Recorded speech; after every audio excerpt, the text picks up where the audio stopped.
And that was 15 seconds of silence. Wasn't that amazing? Now, silence is a tool in music. Silence is a color. Silence is the absence of color. In music, we talk about this thing called color. And I bet most of you are thinking, color. But it's just sound coming out of their instruments. Well, color is a metaphor. It doesn't literally come out of the instrument. That would be freaky. No. Color is a metaphor we use. There's a palette. Imagine a palette. And each color is a different instrument. Each person is a different color. And the conductor, the maestro, if you would, is the artiste. And the canvas is the piece that they're going to play. The audience, well, is the audience, the appreciator of the piece, regardless if it is visual or non-visual. So, in music, we use this metaphor called color. In John Cage's piece entitled 433, he utilizes the tool of silence. Hence the title, 433, you sit in silence for 4 minutes and 33 seconds. Now, you guys think that's boring, but you won't believe the kind of anxiety that the audience has. Just sitting there, you hear someone cough. Whoa, what was that? You know at night when it's totally silent and you're on your computer clicking, doesn't it sound like the loudest thing in the world? It's the same thing. It's the exact same thing. John Cage had this theory that silence is what makes music effective. It is like an opposite, like hot and cold. For us in Hawaii, we're lucky because temperature is pretty much the same. Like right now, it should be really, really cold, as in New York it's pretty cold. But right now, we're in this comfortable around 80 degrees. And we don't really know the differences in temperature. If you realize the differences in temperature, much like hot and cold, you would appreciate it more. You would sit in the cold, and then when it turns really hot all of a sudden, you'd be like, oh, it's really hot now. You would feel the difference. And that's the same thing as music. They crescendo, the orchestra crescendos, and then there's silence. And then you appreciate the sound that comes later. Silence is a tool. Let me give you an example, a visual example. So let's say this is an orchestra. This is the sound that's coming out of the orchestra. You're like, where's the orchestra? Well, this is the orchestra. It's a fairly dark color. It's fairly low, so the orchestra's at a low dynamic, maybe a mezzo piano. Of course, the trombone will probably be at fortissimo, but as it crescendos, and the orchestra crescendos, it gets brighter. More color comes out. The imagery is flowing through your head. And then silence. Where's the silence? There's the silence. There's the silence that comes out. Or it doesn't come out, more like. And then, when you open the door to a dark room, you see this bright light that comes around. And the imagery flows through your mind. The audience is just bombarded with these colors that the orchestra is producing. And that's what makes sound so effective, is because of the silence. It's the opposite. It is the extremes is what makes things so effective. It's what makes us not take things for granted. Now, high school students learn this every single day. Can you believe that? You're like, oh, scary. But no. They learned what color is. From middle school all the way up to professional level. They learned what color in music is. How they learn how to see the color in music. Now, you guys are all going to be students right now. Imagine you guys back in high school days, partying or being a good student like you should. And I'm going to do a little experiment. Now, if you don't mind, close your eyes. And I am going to play a chord. And now imagine the chord color that comes out. Here's the chord. Don't open your eyes, don't cheat. Now think about it. Think about what the chord sounds like. What color would be produced from this piano? It's a great piano. I love it. Now open your eyes. Is this the kind of color that you saw? If it's not, then that's totally fine. Because this is my interpretation of the color. Yes. Oh, most of you guys disagree with me. Oh my god. Okay. Well, okay. Now one more chord. Let's do one more chord. Close your eyes. Close your eyes. One more time, please. Okay. Now open your eyes again. Open your eyes. Is this the kind of color that you saw? Please say yes. Yes! Okay, you said yes. Okay. As long as you saw a light and dark contrast. If you didn't, then please come talk to me later because I would love to speak to you. But, yeah. This is the kind of things that high school students are learning every single day. these are the 3 points I'm going to be talking about today. Oh, you guys thought I was almost done, yeah? I'm just getting started. Now, here's so, mi, and do. These are, to a musician, you would look at this and you would think, oh, it's a major chord. You're right, but this is not what I'm talking about. These are my 3 points I'm going to talk about today. Do being the most important. Why? Because it's tonic. Tonic is root. In music, it is root. I don't know what it is anywhere else because music is pretty much all I know. In do is the root. It's like a house. If you have the foundation of the house, you can build a really strong, sturdy house. But if you don't have the root, if you don't have the tonic, the house will fall down. And I'm going to head back to do, to tonic. We have to start somewhere, so let's start at so. Music is different. Well, obviously music is different. You guys just were like, wow, colors, sounds, silence, tonic? What is that? It's different because, well, let's look at the general aspects first. It's bigger. The classroom size is bigger. In Moanalua High School, it's up to 150 people in a classroom. Isn't that amazing? I think it is. It's really cool seeing 150 people play the same thing at the exact same time. In our classroom, in our symphonic wind, we have 75 people to one conductor. It's smaller, but yet it's bigger than a normal classroom. Can you imagine 75 people just staring at one guy, listening to him talk for 1.5 hours, and they don't break their attention? For you classroom teachers, wouldn't you love that? Like, these kids just learn and write. Well, this is the benefits of being in music.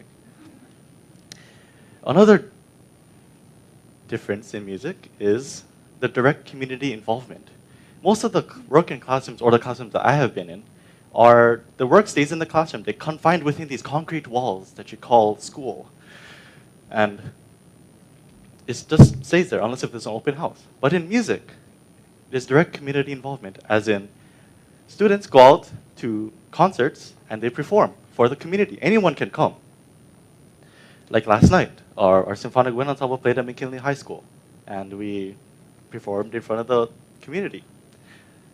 Students do this up to 3 times a quarter. Can you believe that? So they have really good experience with the community, and it's really good to talk out in the community, and rather, it's better, I find, than staying in those concrete walls. Showing your final product to other people and having them appreciate it. It's a really good feeling. On to my next topic. Me. Not me, but others. Others in music is very important. Well, obviously, because if you don't have each color of the palette, like how, if you remembered my metaphor, the painting is distorted. There's missing a color. There's missing a color on that canvas. Now, if Van Gogh was missing a color, I don't think he would cut off another ear to get that other color, right? If you guys don't know what I'm talking about, that's okay. But there are those people in classrooms who love to get A's. They just go for the A, and that's really good for them. But there's some of those students, and I'm sure you guys know who I'm talking about. They just sit in class and just exist in classrooms. They just go through the class because they don't feel it's important to them. I had those classes too, but you just exist in classrooms. In music, you cannot just exist. If you just exist in music, the palette, the painting will be distorted, and everyone in the classroom will go down. It's not like, let's no offense to math. Let's use the math in classroom. Oh, no. I love math. Math is good. Math is very good. Okay, I'm just using it as an example. So, with math, you get that A. I wish I got that A, but you get that A, and then the student next to you perhaps is that person who just exists. So they get an F and you get an A, but it doesn't distort your grade at all. You may feel a little remorse for them, but it doesn't affect your grade personally. In music, it does. Why? Because there's teamwork involved in here. Each canvas has a different color. Each person contributes to that canvas. And if you don't contribute to that canvas, everyone goes down. So in music, you are important to others. That is something I find is unique to music in high school. In music classrooms in high school, where you are important to others. Okay, let's move on to my next point. Do, the tonic. Yay, we're here. Okay, tonic. Trust. You need to trust other people in classrooms. In the music classroom, we need to really trust other people. Now, let's do another experiment.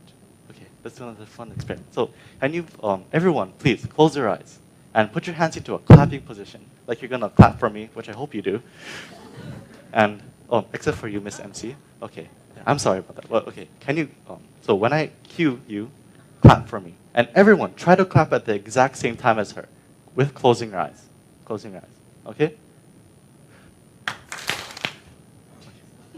Yes. Thank you. Thank you. Okay. Now open your eyes again. Look at me. Now look at the screen. So, what you guys did was react. In music, you must act. If you do not act in music, the painting will be distorted. It's like, oh, but that's so picky. Yes, I know it's picky. And that's why music is so fun to be with, because you have this sense of perfection and teamwork with other people. You're working with other people, and you're going out in the community, and you're playing for the people that helped you, and helped raise you, and if not, helped supported you, indirectly or directly. You guys must act in music. If you ever take a music class and you come in late, the conductor just gives you that stare, like how I did before, like before the speech. I don't know if you guys saw, but see, in music, if you react, the painting will be distorted. The music is not pure, it's not perfect.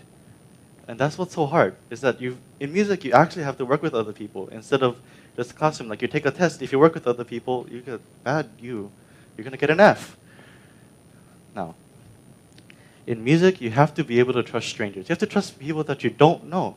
If you don't trust people that you don't know, again, the painting will be distorted because you have to. Now, is it okay if you clap again? Yeah. And let's pick a person in the audience. You back there. Raise your hand, please. Yes, yes. Okay, okay. So when I give the cue, clap at the same time for me. Just you two. Ready? Oh no, just look at me. Just look at me. Because you need to see the cue. Yeah. One more time. Good. That's very good. See, about 50 feet away, and you guys don't know. I hope you guys don't know each other, because if not, my point will be ruined. But if you guys don't know each other, then that's good in this case. Because you guys trusted strangers. You trusted to be on the time. You trusted to be on the downbeat. You trusted each other that you guys would come in and not leave each other hanging. That would be dirty. See, in music, you need to be able to trust strangers like this. When you're in professional, you have to be able to play with people you have never met before. Don't know what they sound like. You don't know their intonation problems. And you most certainly do not know how they play. And in music, you need to know how they play. But in music, it's okay to do that. It's okay to trust strangers because it's such a safe place.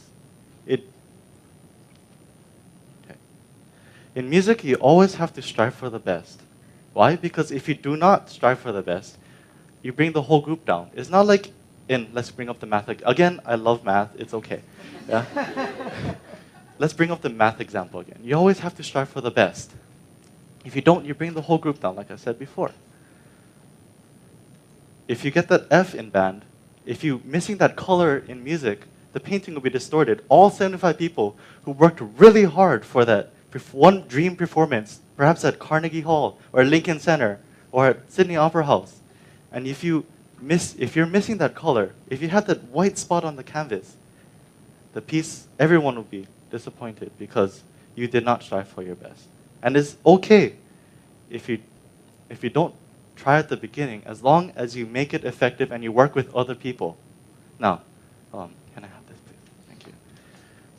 Thank you. So, today, you guys are gonna be my orchestra. Yay!